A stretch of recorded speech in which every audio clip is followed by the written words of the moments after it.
Hello everyone, welcome to Sanmarga classes. 11ನೇ ಪ್ರಶ್ನೆ, ಪ್ರಾಚೀನ ಭಾರತದ ನಾಗರಿಕತೆಗಳು ಎನ್ನುವಂತಹ ಚಾಪ್ಟರ್ ಇಂದ ಉತ್ತರ ವೇದ ಕಾಲದ ಪ್ರಮುಖ ಉದ್ಯೋಗಗಳನ್ನ ಹೆಸರಿಸಿ, ಪ್ರಮುಖ ಉದ್ಯೋಗವನ್ನ ಹೆಸರಿಸಿ ಅಂತ ಕೇಳಿದ್ದಾರೆ. ಉತ್ತರ ವೇದ ಕಾಲದಲ್ಲಿ ಪ್ರಮುಖ ಉದ್ಯೋಗ ಯಾವುದು?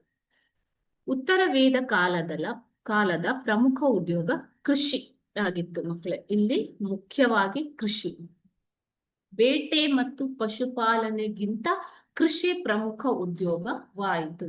ಪೂರ್ವ ವೇದ ಕಾಲದಲ್ಲಿ ಬೇಟೆ ಮತ್ತು ಪಶುಸಂಗೋಪನೆ ಪ್ರಮುಖ ಉದ್ಯೋಗವಾಗಿತ್ತು. ಪೂರ್ವ ವೇದ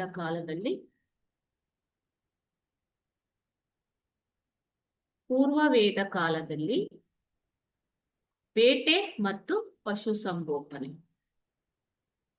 ಪ್ರಮುಖ ಉದ್ಯೋಗವಾಗಿತ್ತು.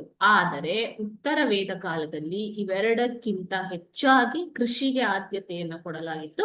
ಪ್ರಮುಖ ಉದ್ಯೋಗವು ಕೃಷಿಯಾಗಿತ್ತು. Okay, thank you.